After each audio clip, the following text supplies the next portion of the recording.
Hey, Steve. How are you? Glad you're so excited to see me today. Alrighty. Good afternoon, everybody, and happy Monday. Let's get to it, and we'll begin with a few scheduling announcements today. President Trump will be hosting the Canadian Prime Minister Mark Carney tomorrow for a working meeting here at the White House. On Thursday, the president will host his 8th cabinet meeting alongside his incredible team. Also on Thursday afternoon, President Trump will host the president of Finland, Alexander Stubb, for a working meeting here at the White House. The president also wanted me to relay his congratulations to Japan for electing their next prime minister, a highly respected person who also happens to be the first female to hold the position for our great ally. While President Trump continues to negotiate peace deals, meets with world leaders, and celebrates the 250th birthday of our United States Navy, as you saw he and the First Lady do just yesterday, Democrats, unfortunately, are continuing to play political games. And we are now in day 6 of the Democrat federal government shutdown. Millions of American federal workers are under enormous financial stress as a result, wondering how they will pay their bills and take care of their families. If the Democrats do not vote to open the government tonight, federal workers will not receive their next full paycheck. Additionally, the special supplemental nutrition program for women, infants, and children will run out of federal money very soon. This program provides vouchers to buy infant formula, fresh fruits and vegetables, and other healthy foods for low-income families. It can be easily fully funded if Democrats simply vote tonight to reopen the government. Also, our incredible military service members who risk their lives to preserve and defend our country are now working without pay and will miss their next paychecks if this Democrat shutdown does not end tonight. The Republican-backed clean and nonpartisan funding bill fully funds this important food aid program, gets our troops paid, and reopens the government. So all of this begs the question, what is the Democrat ongoing shutdown truly about? The sad truth, we believe, is that the Democrats intentionally shut down the government and are inflicting this pain on American citizens to try and demand free health care for illegal aliens. Of course, this is an indefensible and truly radical policy to be in favor of, let alone to use as the primary reason to shut down the United States government. So the Democrats and their allies are desperately lying about their true motivations. We have to set the record straight with the facts so the American people understand what's really at play here. House Republicans passed a clean and nonpartisan funding bill to keep the government open and ensure our troops and other hardworking Americans are paid. Every single House Democrat except one voted against this clean and nonpartisan funding bill. Senate Republicans have subsequently tried to pass this same clean funding bill 4 separate times, and they will do so again tonight, to fully pass it to be sent to the president's desk for signature. And the president is ready to sign this bill to reopen the government as soon as it is sent to his desk. Yet every single Senate Democrat, except 3, have voted against this clean and nonpartisan funding bill. The Democrats' current position is that the only way the American government can reopen is if illegal aliens can get free health care. Don't take my word for it, just look at what's inside of the Democrats' proposal to reopen the government. Their funding proposal would result in nearly $200 billion spent on health care for illegal aliens and other non-citizens over the next decade. To put this in perspective, $200 billion is enough money to fund the entire children's health insurance program, which provides health insurance to low-income children and women. Under the Democrats' proposal, the millions of illegal aliens who improperly were granted asylum and paroled under the Biden administration would once again be allowed to receive Medicaid benefits. It does not end there. The Democrat proposal would also require Medicaid to pay more for emergency care provided to illegal aliens than it does for American patients who are disabled, elderly, or children. When someone shows you who they are, believe them. The Democrat Party has unfortunately closed our government, costing Americans their jobs, threatening our military readiness, harming our economy, and causing chaos, all to help the illegals who broke into our country. Instead of holding illegal aliens accountable and removing them from our country, which is what this administration is trying to do every day, the Democrats want to give them the free benefits paid for by the American taxpayer. Democrats in 2025 are for illegal aliens first and Americans last. This is the reality we are unfortunately facing right now in Washington, D.C. President Trump and Republicans will not give in to these radical demands. The president and Republicans have a sacred responsibility to serve and protect the interests of their constituents, the American people. That's why we are backing a clean and nonpartisan funding bill with no strings attached to reopen the government. Democrats should do what they did 13 separate times under Joe Biden and vote for this exact same type of funding bill.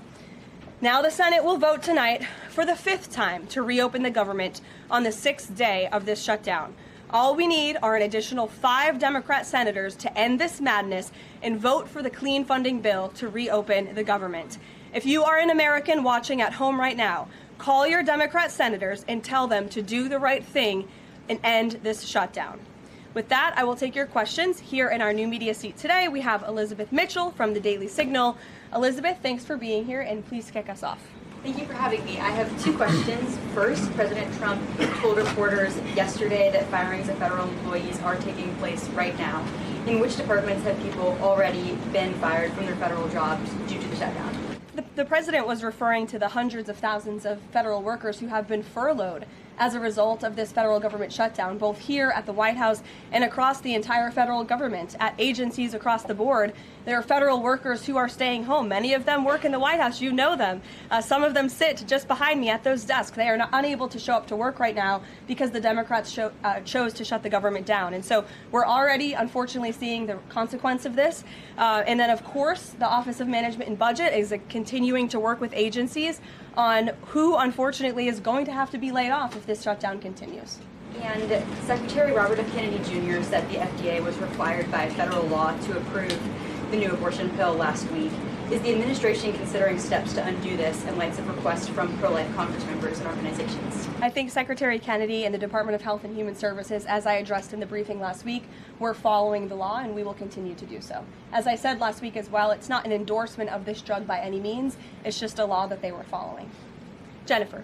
We heard you say that you want people to call their Democratic senators. Is the president calling Democratic senators himself? Can you say what he's doing today to resolve the shutdown? Yep, I was just in the Oval Office. He was on the phone with Speaker Johnson. He's also spoken with the Senate Majority Leader, who are in touch with, of course, moderate Democrats and Democrats across the board, who we understand hopefully want to do the right thing by their constituents to reopen the government. So the president is being kept very well apprised of the ongoing shutdown on Capitol Hill. And of course, his position is very clear. There's nothing to negotiate, just reopen the government, and then we can talk about all the important issues facing our country. So he hasn't called specific members of Congress? Not to my knowledge, no.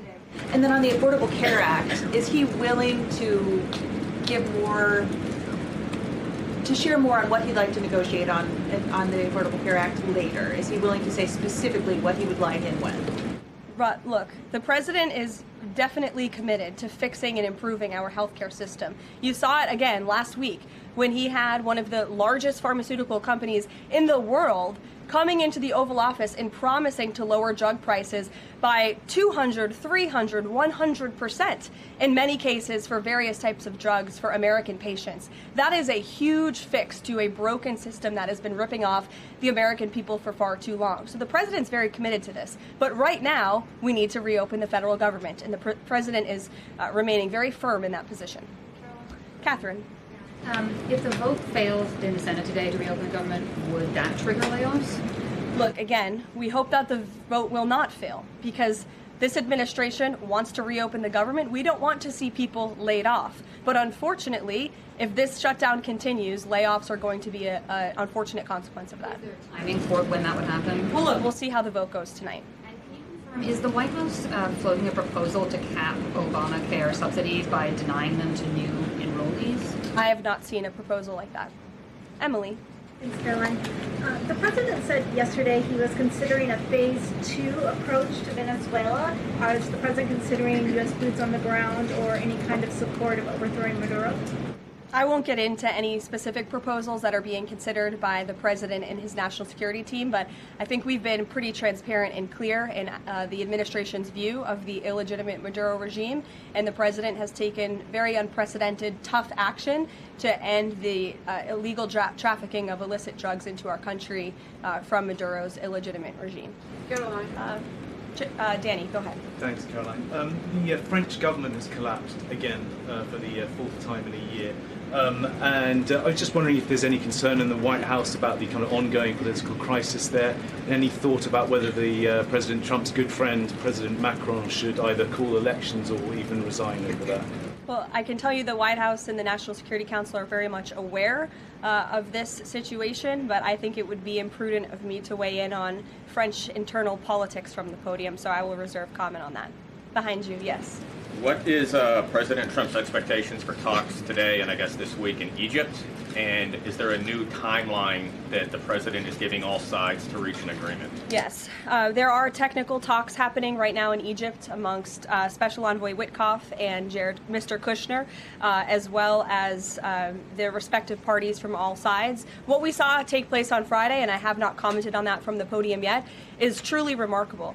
You've seen all sides of this conflict agree that this war needs to end and agree to the 20-point framework that President Trump proposed. It's an incredible achievement, and the administration is working very hard to move the ball forward as quickly as we can. The president wants to see a ceasefire. He wants to see the hostages released, and the technical teams are discussing that as we speak to ensure that the environment is perfect to release those hostages. They're going over the lists of both the Israeli hostages and also the political prisoners who will be released, and those talks are underway, and the president is very much on the ball and is being apprised of this situation.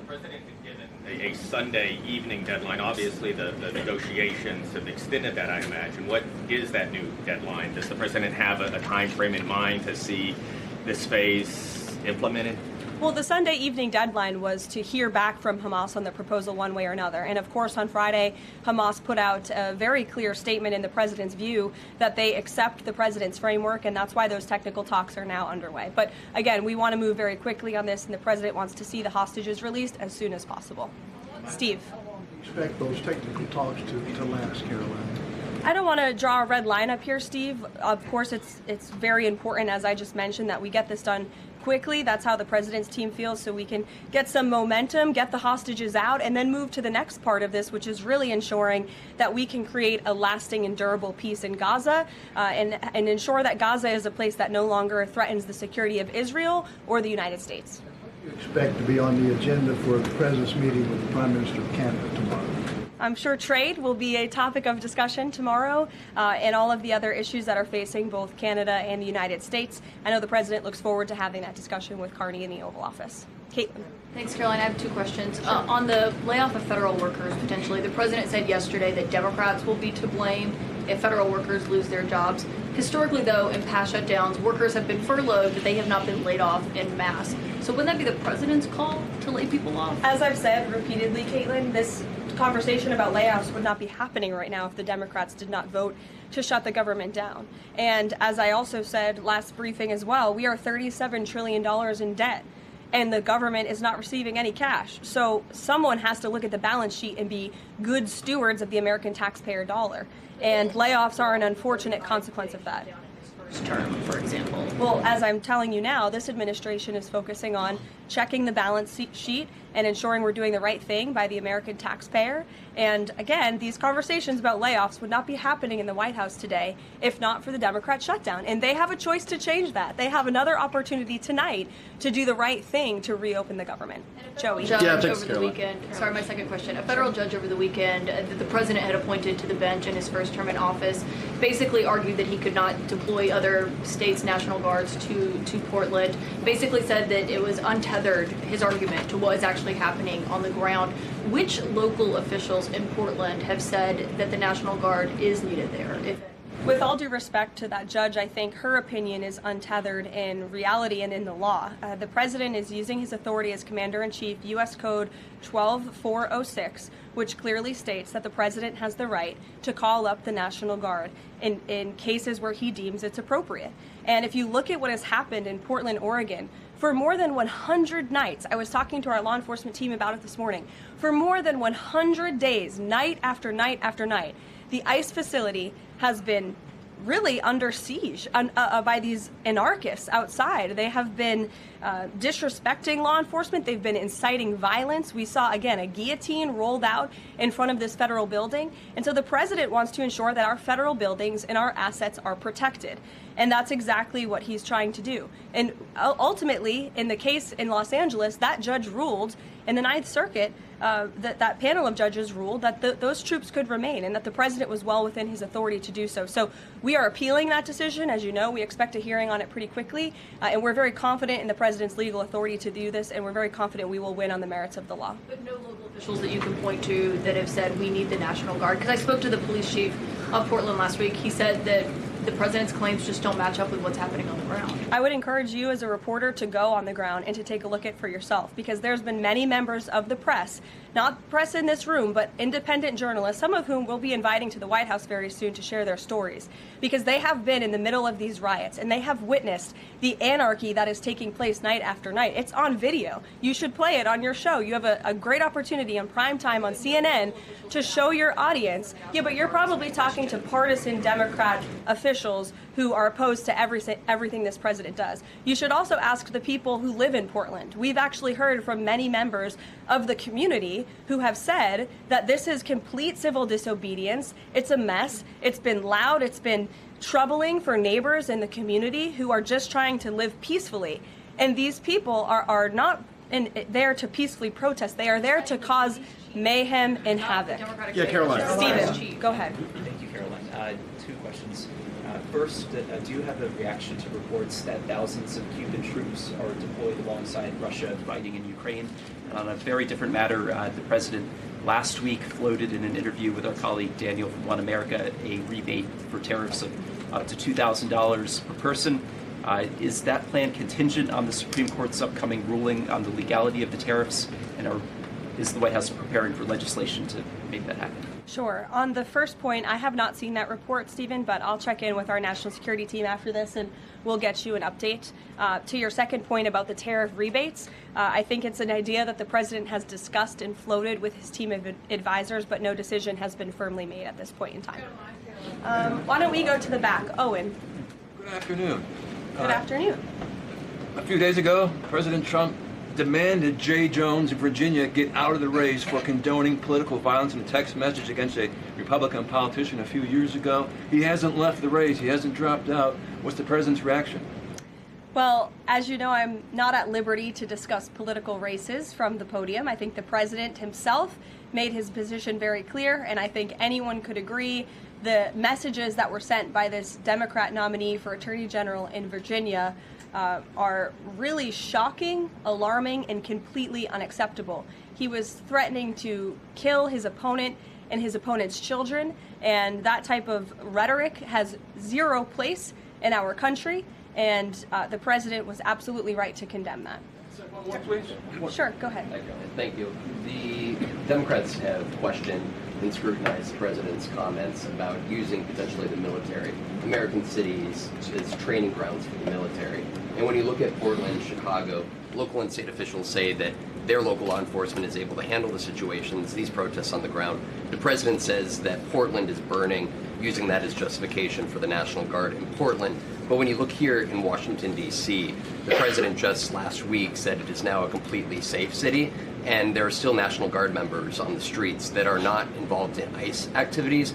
Can you provide the justification for the White House here in Washington, D.C., why the National Guard members continue to be out on the streets? Because Washington, D.C. has invited the National Guard here. Why? Because the mayor is doing the right thing, unlike mayors in other cities like Portland, as Caitlin and others have pointed out, who refuse to see that there are positive results from when local law enforcement works with federal law enforcement to do the right thing on behalf of their citizens. And Washington, D.C. is no doubt a safer city right now today than it was a few months ago when President Trump started this initiative to make D.C. safe again. And the National Guard is still here because the president and the mayor agree that it's a good thing for the city. Just like you're seeing in Memphis, for instance. We'll have National Guard deployed to Memphis. We have federal agents who are on the ground working with state and local law enforcement. The state police in Tennessee are part of this effort. The local metropolitan police in Memphis are part of this effort. State and local law enforcement and federal law enforcement should be working together. And it's a shame that we see in some cities across the country that their mayors are just simply refusing to cooperate because they don't like Donald Trump. And that's what this boils down to. And I don't think any American would disagree that Chicago needs more law enforcement reinforcements, that they need more resources. Look at this headline from over the weekend. At least 30 people shot during the weekend in Democrat-run Chicago. 5 of them were killed in one weekend. This is completely unacceptable, and the president wants to make American cities safer, and he's willing to work with anyone to do it. If the courts allow you to ultimately send in the National Guard into Chicago and Portland, do Democrats not have reason to be concerned that there are long-term plans by this administration to keep U.S. military or the National Guard in American cities, like what we're seeing here in Washington? Why should they be concerned about the federal government offering help to make their cities a safer place? They should be concerned about this. They should be concerned about the fact that people in their cities right now are being gunned down every single night. And the president, all he's trying to do is fix it. And there has been a complete smear campaign by the Democrats and the media, quite frankly. I was reading Political Playbook this morning, one of the most inside the Beltway newsletters you can find. And you guys are framing this like the president wants to take over the American cities with the military. The president wants to help these local leaders who have been completely ineffective in securing their own cities. And we have already seen there's a positive formula for that. Look at Washington, D.C. The murder rate has declined significantly. Our streets are safer. People who live here feel safer. All of you in this room, I know you do, you just won't admit it. And it's a proven system that works, and the president wants to make America's cities safe again. And I don't think there's anything wrong with that. Michael. Thank you, Caroline. 2 questions, if I may. Because the mayor wants them. Michael. These talks in Egypt, if Hamas does agree to relinquish power and give it up, cede power to this transitional technocratic government, if that does happen, would the Trump administration then recognize a Palestinian state? Look, I don't want to get ahead of the technical talks right now, Michael. They're extremely sensitive. They're taking place, again, as we speak, and there's a lot of, there's many things to discuss, of course. This is, hopefully, we expect and we hope going to be one of the greatest peace deals this world has ever seen. And the Trump administration is working diligently and working very hard to get there. And as I said, Friday, all terms agreed. We have the Arab countries who are working with us. Of course, Israel has been incredible in cooperating with the president's plan and agreeing to it. And we're very hopeful, and we expect that to continue. Caroline, you tweeted about this over the weekend. Thank you. I was going to you in the blue shirt and tie. Thank you, yes, Caroline. You're welcome. The Daily Mail. Today, the Supreme Court declined to hear Ghislaine Maxwell's appeal. Will Trump rule out granting her clemency? Is that something the White House is considering? It's not something I've heard discussed. And we don't comment on clemency requests that may or may not have been made, but I'm certainly not tracking that one at this point in time. Caroline. Jordan, go ahead. Thank you, Caroline. So we're talking about these radical groups in Portland and Chicago. I know the president has spoken about potentially going after George Soros with RICO charges and for funding all of this violence. Has there been any update on that? And also, is the administration looking into the other nonprofits, maybe taking away their 501c3 status for funding this violence? And then I have one more question. Sure. The financial backing of these groups, particularly Antifa, is certainly something the administration is looking into aggressively. And the federal government has never really been mobilized or tasked with doing that. So we're kind of kickstarting that into gear. The FBI is working on it alongside the White House's Homeland Security Task Force. We have our intelligence community looking into this as well. And even the Secretary of Treasury is involved with these matters since they are financial in nature. And we will continue to get to the bottom of who is funding these organizations in this organized anarchy against our country and our government. It's a question the American people have been begging the answer for many years, and we're committed to uncovering it. And when we do, I'm sure you'll be one of the first people to know. Separately, Caroline. Thank you. So Gaza, under the president's plan, is going to be governed by a transitional governance of a technocratic, apolitical Palestinian committee made up of qualified Palestinians and international experts. Now, given how radicalized the Palestinian population is in Gaza and in the West Bank, can you offer some insight or guidance into who are some of these Palestinians that are going to be considered for leadership roles in Gaza and where you're going to be finding them? And do you have any names? We're not quite there yet, Jonathan. The president believes peace is possible in Gaza, and that's why he presented this detailed and comprehensive plan. The first step of that is securing a ceasefire and releasing the hostages, and then those conversations about ensuring a durable and lasting peace can continue. But what do you need to have peace in a region like Gaza that's been war-torn for far too long? You need security guarantees and you need good governance. And so those will be two of the priorities that this administration is focused on. If I may, the president has said he wants the government to reopen this week in a deal.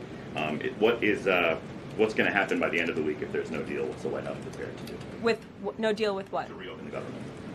Look, as I said, unfortunately, there's going to be a lot of pain inflicted. There already is on the American public, on our troops who are not being paid, again, on women and young children who depend on critical food assistance.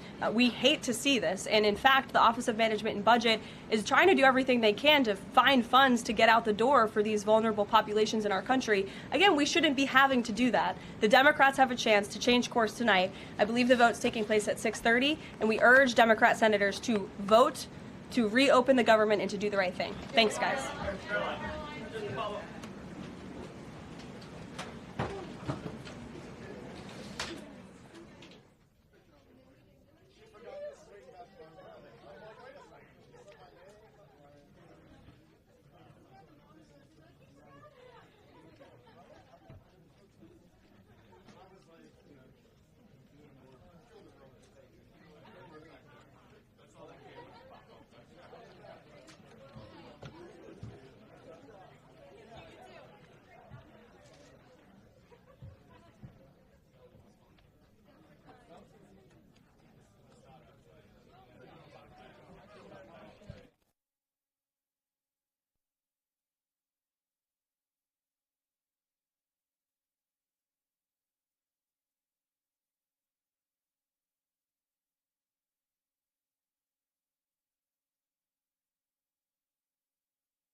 So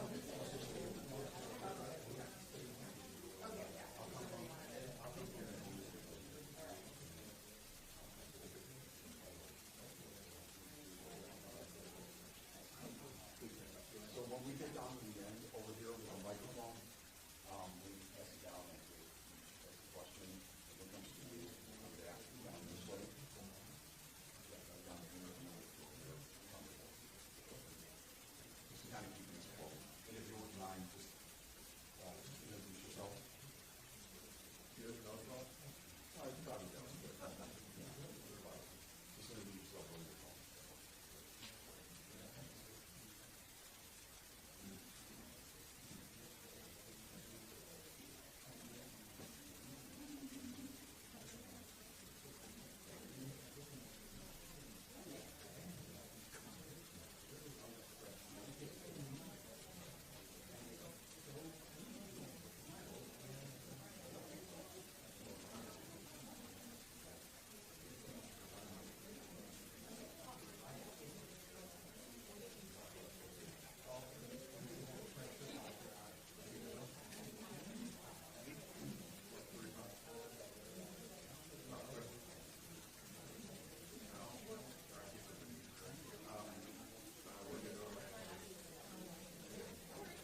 seconds, Nick.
Good afternoon, everybody.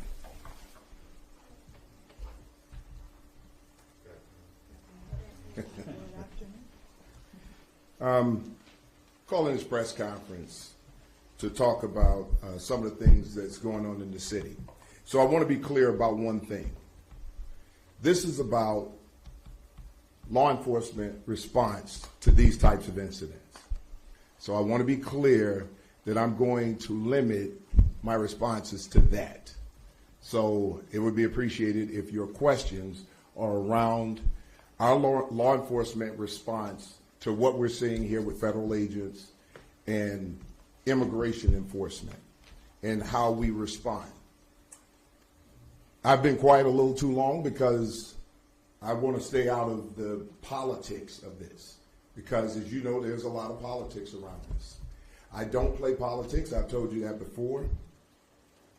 I'm the head of a department that enforces the law. We have to be politically neutral if we are going to enforce the law the way that it's supposed to be enforced, impartial. We want to make sure that when we show up, we're keeping every single person in this city safe, and we want to keep the peace. That's our jobs. And that's what our men and women out there every single day are doing, putting their lives on the line to keep this city safe. So I just want to be clear about a few things. The events that occurred on Saturday when there was a shooting involving ICE agents. So I'm going to start with a timeline. It started out with our two deputy chiefs who responded to the scene. That would be Deputy Chief Brian Kinane and Deputy Chief Gabriella Shemash. They did an excellent job over there. The narrative is out there that CPD was not on scene. CPD did not show up. Let me just put all of that to rest. At 10:32 a.m., CPD receives a call of a person shot at 39th and Ketchum. By 10:36 a.m., CPD responds. They located a woman who flagged him down. She had been shot. She stated that she had been shot by federal agents. CFD was called. She was taken to the hospital to have her gunshot wounds treated. At 11:06, CPD officers are at the hospital with this individual who had been shot. At 11:25 a.m., CPD units are holding down the scene where the offending vehicle was located. And when I say the offending vehicle, we're talking about the vehicle that smashed into the Border Patrol vehicle. At 11:36 a.m., the scene is then turned over to federal authorities for their investigation after CPD was clear that there was a shooting that involved this particular person who was at the hospital. At 12:12 p.m., in a separate incident, and I believe people have been conflating these two things, in a separate incident from the shooting, there was a vehicle that rammed the federal agents off the road, rammed them off the road at 3200 West 35th Street. They crashed as a result of it. That offending vehicle also struck another vehicle in that location, another federal vehicle in that location, and then fled the scene. Our officers arrived on the scene to do the reports and document everything that happened. We have no documented injuries from that incident. At 12:28 p.m., federal agents called for CPD to assist due to a large crowd gathering at 39th and Kedzie. At 1:09 p.m., additional CPD units are en route to 39th and Kedzie. At 1:15, at 39th and Kedzie, where CPD is on scene, a group of protesters began moving barricades and federal agents deployed tear gas. At 2:56 p.m., objects are being thrown at CPD by members of the public. Federal agents again deployed gas to leave the area. So let me just kind of break down what happened there. Because at 3:48, everything was all clear. When our officers arrived on scene, they met with the federal agents who were out there. The federal agents had deployed chemical agents.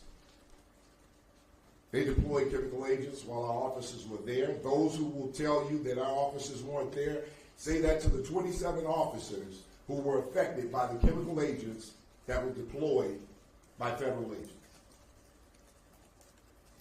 There were 27 reports done to document our officers who were affected by that gas. I've since had a conversation with federal agents, and on that particular day, I spoke with the leadership of the federal agency. We talked about things as to how we were going to work this out. You see, communication is the key here. Communication does not mean collaboration. This had nothing to do with immigration enforcement.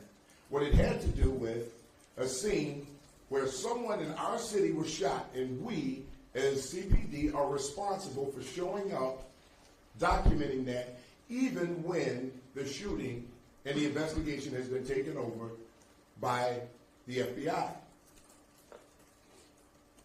We stayed out there for the crime scene to make sure that evidence was preserved, because if that evidence isn't preserved, a proper and a well-performed investigation cannot be done if we don't preserve the crime scene. If we allow people to breach that area and contaminate the crime scene, it hurts the investigation. We have a duty to do so. So I need to be clear about a few things. When a crime is being committed, CPD is going to show up. And it doesn't matter if there are ICE agents there. We have a duty to investigate and protect our city. Now, there are a lot of talking heads out there. There are a lot of politics being used here. And people are using this for their political talking points. Well, my officers are not political pawns. My leadership team, not political pawns. Their lives are too important to play politics with these men and women who face danger every single day. This is not a game. This is not a joke. This is still our city. And we still have a responsibility to maintain safety and calm in our city. Now, there are a couple of things that I want to address. One, what we have to deal with as a department. Because I want to be clear to those who have never done the job, who haven't done the job in years, who weren't on scene, who don't know the facts or have the facts.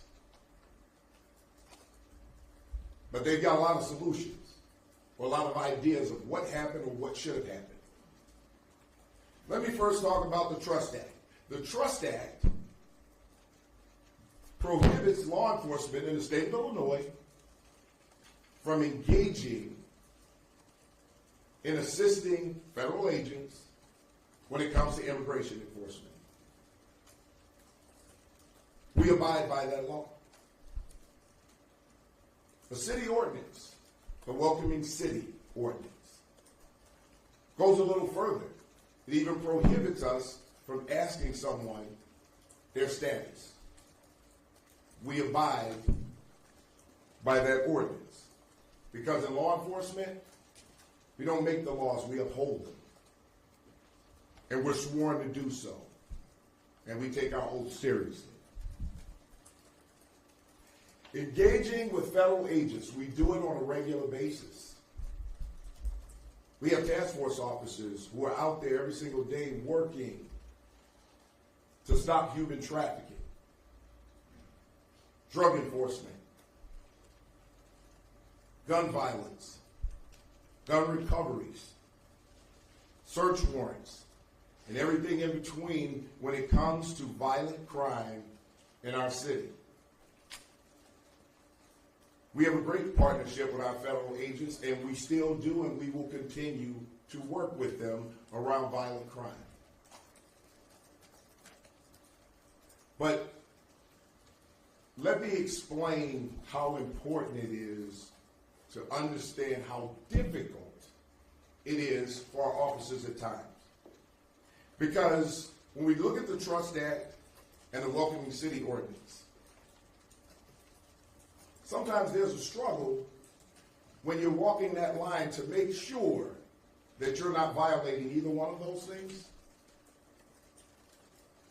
and at the same time enforcing the law the way that we're supposed to. One thing about law enforcement, I'll tell you this right now, you're damned if you do and you're damned if you don't. But we accept that. So I'm not going to stand here and make excuses or pretend like the job is not a struggle, so we're going to make excuses about it. No, we're not going to do that. Again, these men and women go out there every single day, and these are the things that they fight through. And my leadership team wants to make sure that our officers don't get caught up in something where they end up in an investigation, fairly or unfairly, and they want to make sure that these officers are safe and that they can keep everyone else safe. So although we do not engage in immigration enforcement, we are going to enforce the law when the laws are violated. So let me be clear to the public about certain things. Excuse me, I'm a little dehydrated. Let me make this clear. Federal agents, ICE, HSI, are officers. They are agents of law enforcement. If you box them in with vehicles, it is reasonable for them to believe that they are being ambushed and that this could end in a deadly situation. And it's reasonable for them to use force based on those conditions. Do not box in any law enforcement officer. You are breaking the law when you do that. And you are putting yourself in danger. Following law enforcement agents around.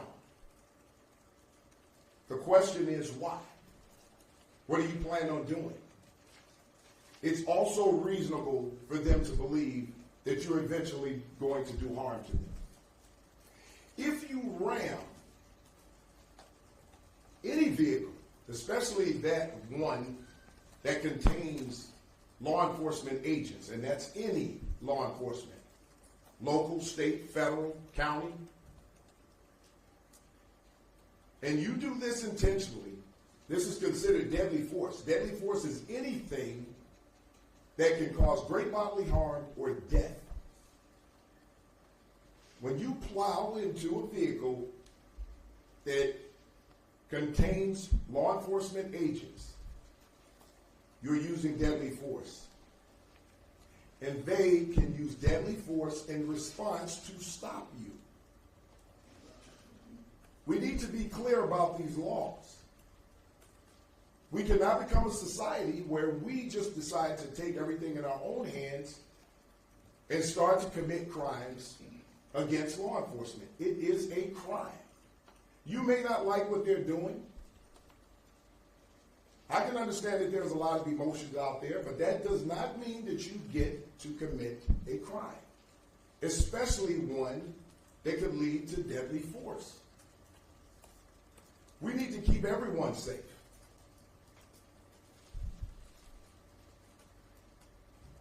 Our responsibilities when it comes to federal agents, and I've been asked these questions, we do not interfere with the duties and responsibilities of federal agents.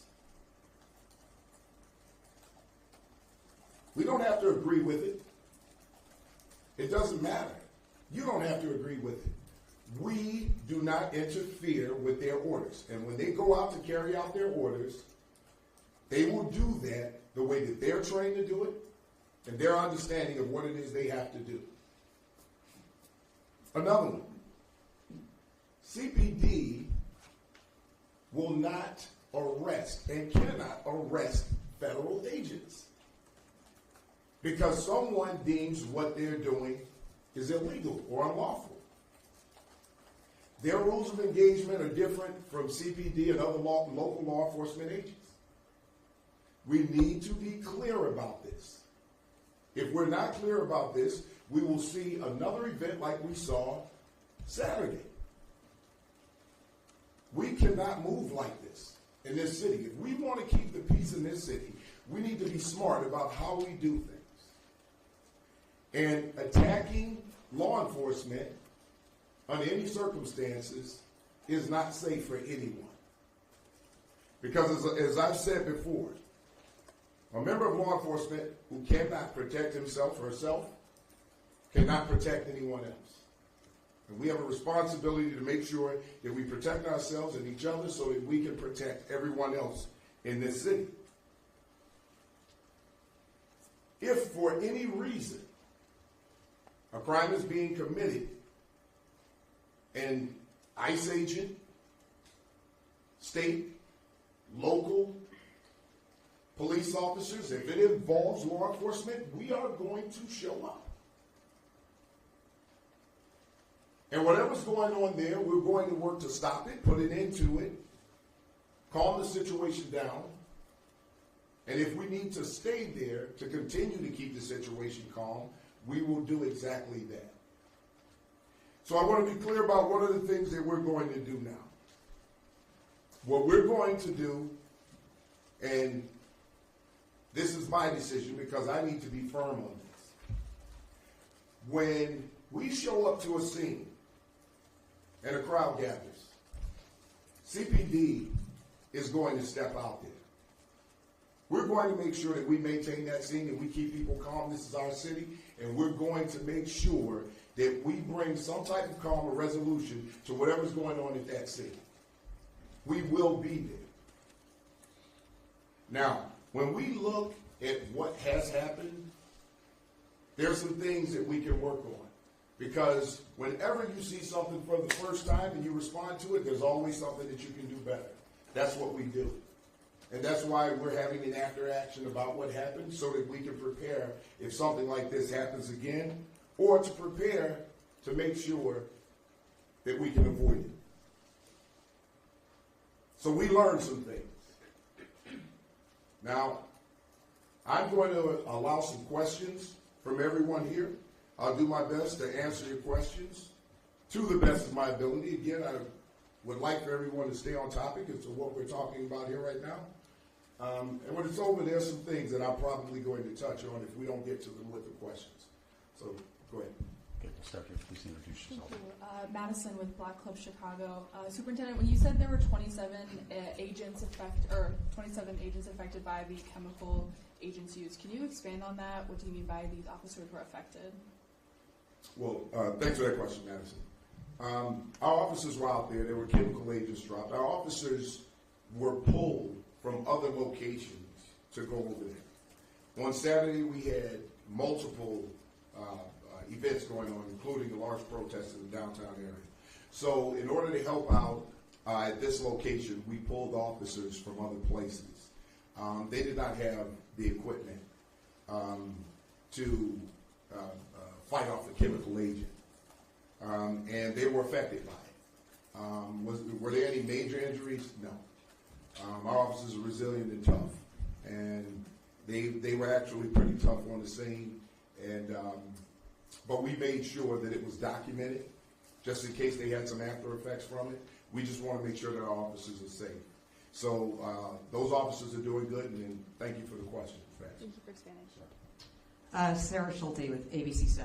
Yes, good afternoon, Superintendent. At any time, maybe you can clear this up too, at any time on Saturday were CPD officers told by dispatchers to stand down? Well, I don't know about them being told by dispatchers. There was some communication between boots on the ground, a supervisor, and the chief of patrol. So there was some communication by phone. There was something that was put out there that there was an internal message that came from the chief of patrol. That is absolutely not true. There is no internal message. There was a phone conversation. I'm not sure until we get to our after action, all of the exact language that was there, but I have had a conversation with the chief of patrol who was concerned about officers showing up on the scene. The chief of patrol at that time had no information that anyone was in danger. And let me just be clear about one other thing when it comes to these federal agents. These federal agents can handle themselves.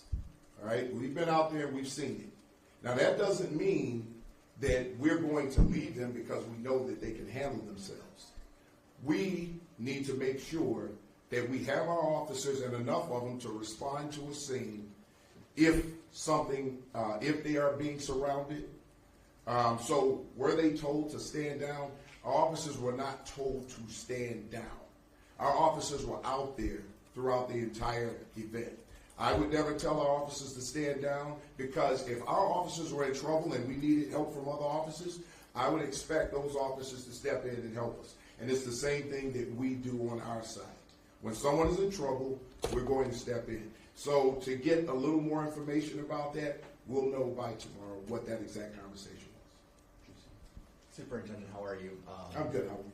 Good, thank you. JC Nod at the NBC Chicago. Going off the point here, damned if you do, damned if you don't, as you mentioned. How do you toe that line between showing up and providing backup for a fellow officer who may be in need, but not helping them and execute their orders that are, of course, from a federal level? How do you toe that line between both of those? You know, doing the right thing, showing up on the scene, doing the right thing, preparing for the backlash, the rumors, the things that people write and say, the things that people accuse you of. Officers deal with this on a regular basis. And this is why wellness for officers is so important, because this is the type of thing that an officer has to go home and kind of decompress from, right? You show up to a job, you know you're there to make sure that people are safe. And if there are immigration officers there, they're now being accused of enforcing immigration. They now become the subject of an investigation. They don't know how that investigation is going to unfold. But on my end, it's my responsibility to explain these situations. It's my responsibility to take that off of the backs of my officers, that when they go there and do the right thing, that they can be certain that their superintendent is going to stand up for them for doing what they're supposed to do and doing the job the right way, and that's exactly what I'm going to do. Hi, Superintendent Sarah Markey, CBS. Hi, sir. This is, I guess, part clarification, part question. I think you mentioned you met the day before on how we're going to work this out. Was that a meeting on Friday with federal partners? I'm sorry, I'm not sure if you understood what I was saying. Yeah, I don't think I did. So I just wanted to clarify. Have you met? I think you mentioned you met the day before to talk about how we were going to work this out. No. So I actually have contact with federal agents. And the reason that I talk to them is because when we have a situation that's volatile, that could blow up, that could turn into a full-blown riot, we have to have this communication. Because if we're going to keep the peace and we're going to keep this city as safe as we can possibly keep it, we need to have that communication. The rules of engagement for federal agents and the rules of engagement for CPD are completely different. There are things that these agents do that we don't do here in the city. So we need to make sure that we have an understanding of how we're going to go about keeping the peace at a scene when a crime has been committed. How we're going to stop violence if that's going to happen. And I had what was a very fruitful conversation that stopped Saturday from ending in a riot-like situation. And we're going to continue to do that. Can you elaborate on what those strategies were then that prevented maybe things? Well, I won't go into too much with that, but what I will say is this. Having a conversation about our officers going in, taking over the front line, making sure that we're standing out in front of these protesters so that they can then move to the inner perimeter and do what they needed to do to maintain that crime scene. Get that crime scene taken care of as soon as possible. Get them out of there as soon as possible. That brings down the boiling point. So if we're working to make sure that we're keeping the peace, this has nothing to do with immigration. It has to do with keeping the peace in our city and keeping calm.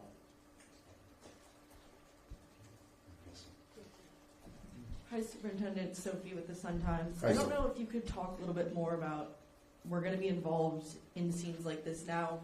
Will it look different from how it looked Saturday? Did this federal leadership you spoke with have anything to say about those 27 agents who were, affected by chemical gas? Oh, absolutely. He was extremely concerned about it. We are going to have further conversations about it. He was also appreciative of the fact that we came in, stepped in, and he was the first to say that this could have turned into a full-blown riot, and it didn't. So CPD, again, just can never say enough about how proud I am of those officers going in, being converged on like that, stepping in, and making sure that they kept the peace there. Brandon with WBBM News Radio. I think during the DNC, you kind of showed and ushered in what looked like a new era of crowd control and how that might look like successful crowd control. Are you going to be utilizing any of those techniques that were learned and trained for during the DNC? And the second part of this is when you're doing crowd control around these federal agents. Will federal agents then be allowed to join in, and would the techniques that, like we see in Broadview that are being used, or other gas being dispersed throughout the city, are those going to be included into your crowd control techniques? No, because that and let me just go back to your first question, and it's a great one, and thank you for that. Our officers are trained, and we continue that training just in case we have other civil unrest or protests that are going on, First Amendment activity, and our officers are very well trained, as you said. They'll show up on the scene and they'll utilize that training. Depending on the size of the crowd, things of that nature, tactics and techniques could change based on that. However, when they show up, all of the techniques, tactics that they've learned, that's what we'll be utilizing in these situations to diffuse situations and to keep things calm. When it comes to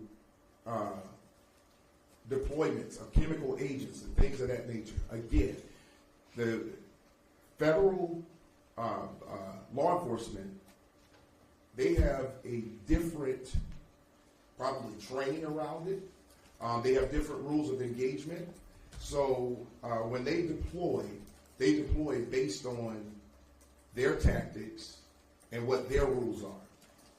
When we take control of a scene, we will have direct contact, communication with them so that they understand that we're going to cover that front line, so that it will be unnecessary to use these chemical agents at this time, because we'll be in front, we'll make sure that we keep these things covered.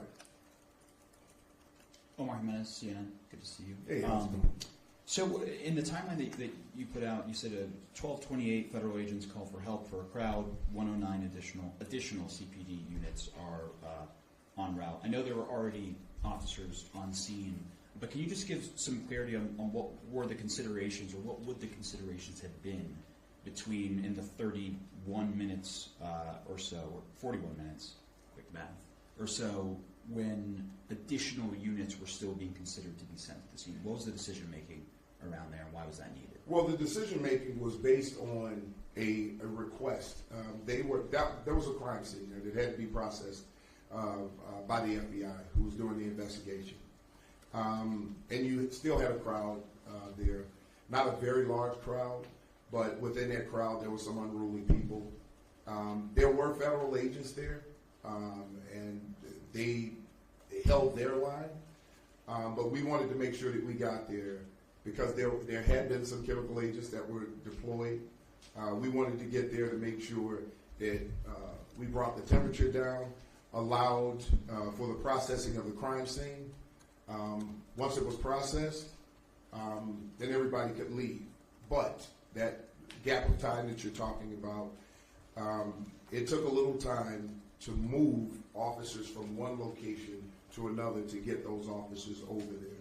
So we pulled officers from other deployments to get over there to help out with what was going on at that location.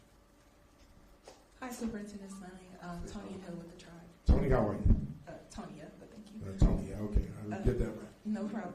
I wanted to ask, in your comments earlier, you said CPD cannot and will not arrest federal agents, but today the mayor signed an executive order establishing ICE free zones. So my question for you is, how will the police department, be responsible for enforcing this executive order? Well, here's what I'll tell you.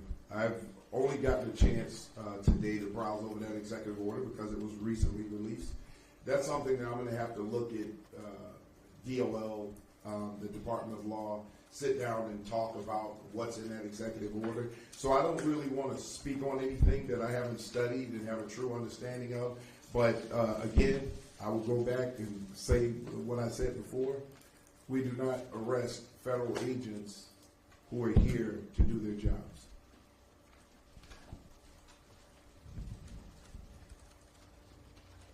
Annie Victor with WGN. Good to see you. How are you? Good to see you again. Me too. Actually, on that note about the inability of arresting federal agents, I know you all are still responsible for documentation.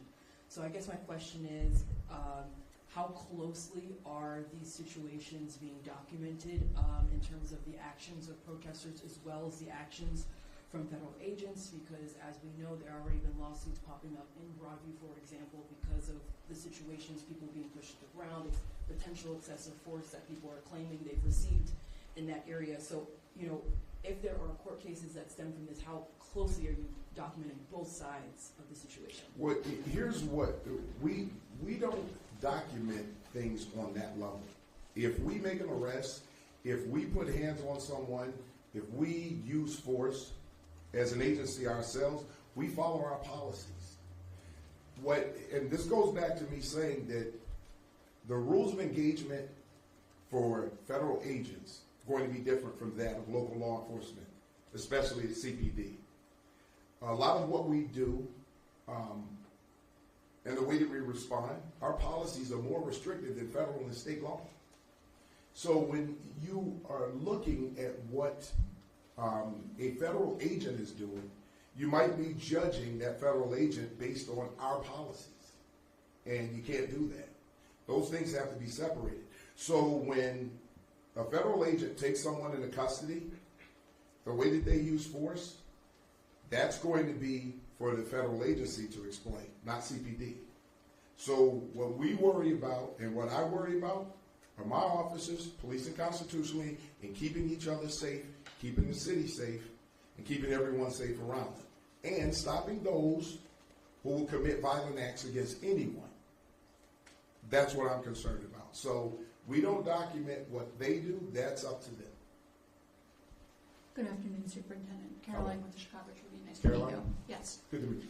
So the feds called for help at 12:28 p.m. There's a computer message time stamped at 12:28 p.m. that says no units will respond. Dispatchers later captured on audio saying that she's waving off units from 39th and Kedzie.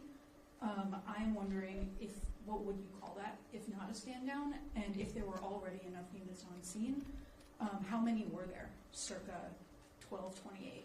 Well, that's something else that we have to look at, and we have to see because sometimes what you hear on the radio does not necessarily reflect what's happening on the ground once someone's there, but we did have officers over there. We have a timeline and a breakdown of who responded, and if you listen to the radio transmission, there were multiple officers who said they were going to that location, and they showed up because that's what CPD does when they hear that someone's in danger. Now, one of the things that I will say when it comes to that location was separate from the shooting. That was where vehicles were rammed. I believe it was along 31st Street. I believe 3100 West 35th Street. We're still looking into that. This is something that was said over the air. And when I say we're still looking into it, this is part of our after action. I want to be clear about one thing, though, and this will also be a part of the after action. When there is an immediate need for CPD to respond, I don't want anyone, especially when someone's life may be in danger, I don't want anyone to have to call anybody in leadership. I want them to respond, and I want them to respond immediately, because it doesn't matter what an order is. If you know as a law enforcement agent that another law enforcement agent is in trouble or anyone else and you need to stop violence against that person, I want them responding, and I want them to respond. Now, you can always explain why you may have disobeyed an order if that was an order. And I can tell you right now, there is no internal memo that says that. Now, there may have been an understanding of that, but we want to make sure that our officers are responding on the scene. And this is something that we're going to be talking to our officers about. This is something that we're going to be talking to our leadership so that that message trickles down. If there are exigent circumstances, work now and then talk about your response later. Because you will respond based on the totality of circumstances that you see at the scene right then and there. And if there are split-second decisions that need to be made, we can always explain those actions for those officers. Final question. Afternoon, Superintendent. My name is Peter Nikias. I'm a reporter with Illinois Answers. How are you, Peter? I'm good. Thank you for asking. I'm curious if at any point during the afternoon you or anyone in your command staff had a conversation with whoever was in command for the different federal agencies and just said, hey, you don't need to use gas because we know how to do crowd control. A lot of the 9th District, 8th District regulars were there. We saw residents calling them out because they knew them from previous interactions. Did you or anyone in your command staff at any point say like, hey, it doesn't need to go down like this? Well, this is why I said that I'm right now having conversations with federal leadership when it comes to ICE or immigration, so that we can work that part of it out. And this is why I'm saying now that as CPD, we're going to show up. Yeah. If we're there and we're in control of the crowd and we're handling that, there's no need for the federal agents to be confronted by these protesters or have the protesters confront them. Yes, so that's just a point of clarification. I'm glad you brought that up. So I understand absolutely when somebody calls for help, you go. That's like the first thing they tell you in police academy, right? Like you call for help, please show up. So one of the things that we heard from residents on Saturday was that they were pleading with the police for help because the use of gas felt disproportionate to what was being offered from protesters. And I understand that there's limited ability to intervene, but I'm just curious, like why not have that conversation that day of like, hey, guys are here, like we're taking control of the scene. So here's the deal. As I told you before, our officers were deployed all over the city.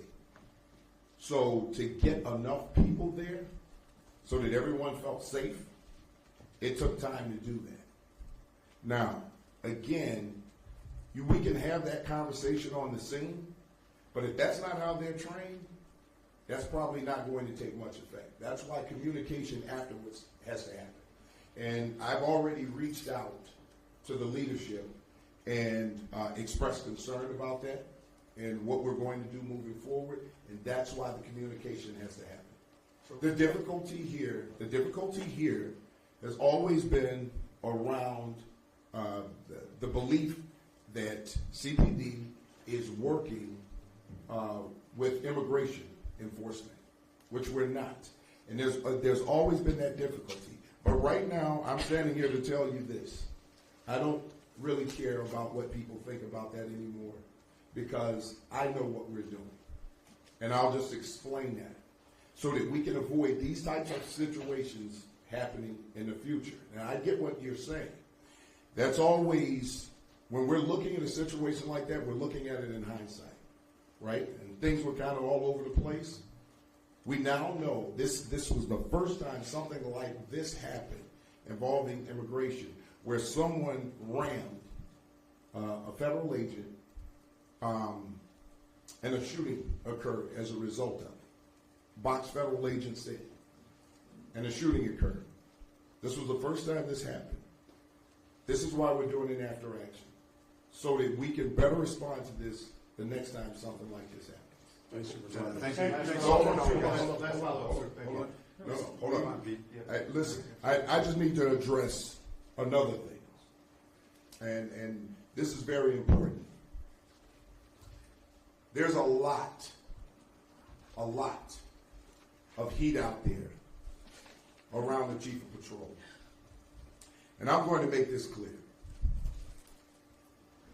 The Chief of Patrol would never tell someone to stand down when any fellow law enforcement agent is in trouble or in need of help.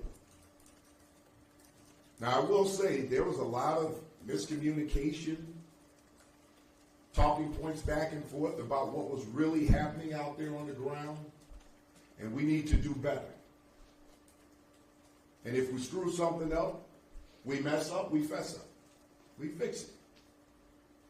But what I will tell you is this. I'm going to tell you about a man with 30 years on this job who has been out there and handled over 400 protests as the Chief of Patrol. A man who stands on the front line with all of his officers. And I know this for a fact because I stand out there with them. The weekend of Mexican independence, he was out there every single day, worked 18 hours every day, out there with his troops. The DNC, the No Kings March, every protest involving the Palestinians, protests over Gaza, protests over immigration. The man is out there. He has worked on the south side, the west side, downtown. The man loves this job, and he loves his officers. And I'm telling you this from the perspective of someone who sits and talks with this man every day. He rarely goes home. He wants to make sure that each and every one of these officers goes home safely. He has the respect of the protests and the protesters and the people who lead these protest groups. He has a relationship with them. He knows how to talk to people. He knows how to deal with people. And the fact that someone could post one thing without any background, with any context, without any information, put lies out there about this man and what he has given to this city, what he has given to this department. I'm just going to stand here and tell you right now, if I were to turn my back on this man because of political BS, and yes, political BS, and people's political beliefs, I would be a coward.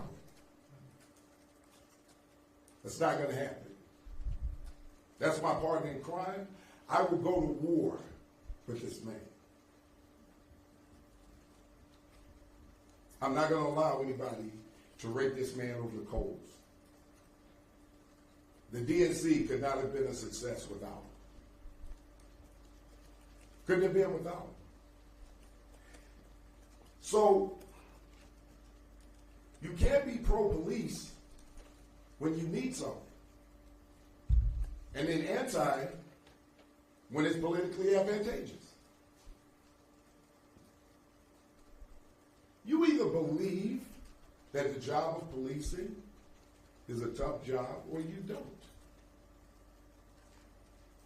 You either believe in law and order or you don't.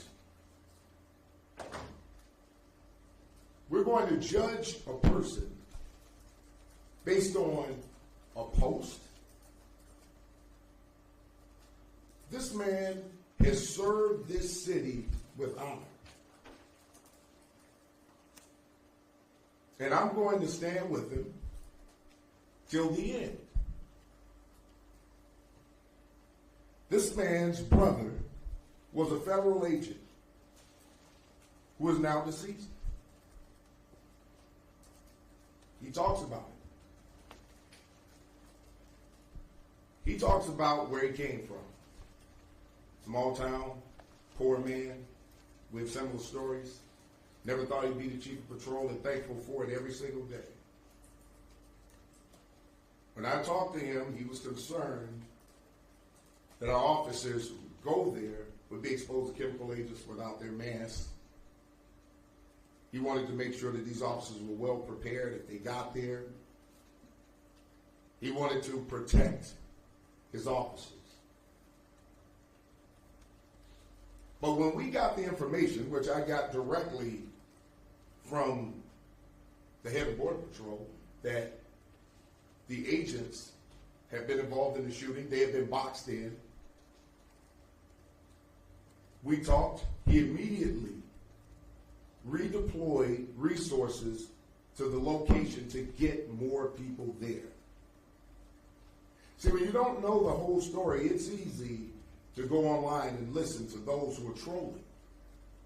I don't really care about that because I know the facts. So I've always said this, and I tell this to my officers. There are two things that you can look at. You can look at your reputation, and you can look at your character. People can determine your reputation. All they have to do is go to social media and tell a lie. Put something up there, post it. But what they can never take away is your character. Because I know a man's character, he knows his character. His family knows his character. Reputation, I never worry about someone's reputation until I have a conversation with them and I get to know their character. People will say your reputation precedes you. It does until you get to know a man or a woman's character. And I'm telling you right now, in law enforcement, with everything that all of us in law enforcement have been through over the years, we cannot turn our backs on each other because of what was posted online. When we do things like that, we're failing each other. How can we talk about anyone else who doesn't support us as police officers if we're not supporting each other? We have to do better. And I'm telling you, Chief Hine is a man of character. And I'm standing here saying this to you, and I don't really care what anybody has to say about it, and I'm going to stand with him. He is my chief of patrol. We will protect this city. We are going to protect all of our law enforcement agents when we're out there. But most of all, we serve the residents of this city. And we are going to protect you. That's what we're here for. That's what he's concerned about, which is why I chose him as chief of patrol. He cares about this city, and he cares about the residents of this city. He cares about law enforcement. And we're going to make sure that we protect everybody in this city and keep calm in this city. This is our city. The Chicago Police Department is one hell of a department with some amazing people out there working, putting their lives on the line to keep this city safe. And we're going to continue to do so. We're going to show up when absolutely necessary.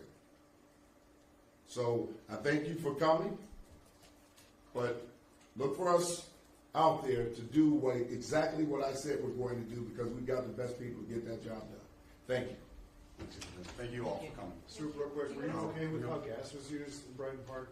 Not that it was used, but how it was used.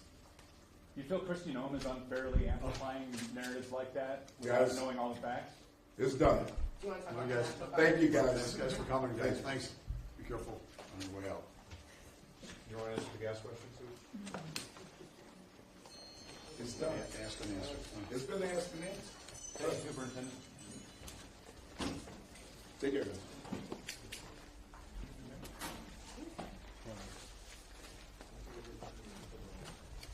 Grab my recorder back here.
Good answer. No, it doesn't. It won't go. I know. Not helpful.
Yeah, it's like very hot.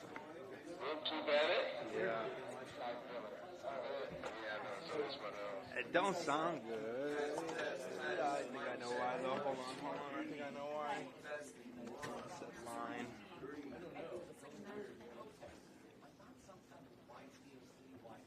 Alright, you should hear him now. Final mic check, please. Testing 1, 2, 3. Testing 1, 2, 3. Alright, for sure. 2, 3. Good, good. I think everybody on mic level. Alright, yeah, if you record for a while, we should be here for a minute. You can come through here if you want. Yeah, that look like come on, space. I'll take this one. Lucky little. Yeah.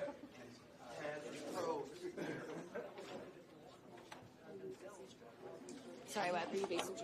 Yes, sorry. I have my IFP answer. Like up on the side. With or without the IFP. Are you work for the Sun-Times? I do, yeah. Oh, okay, great. Awesome. You guys are doing great work on it.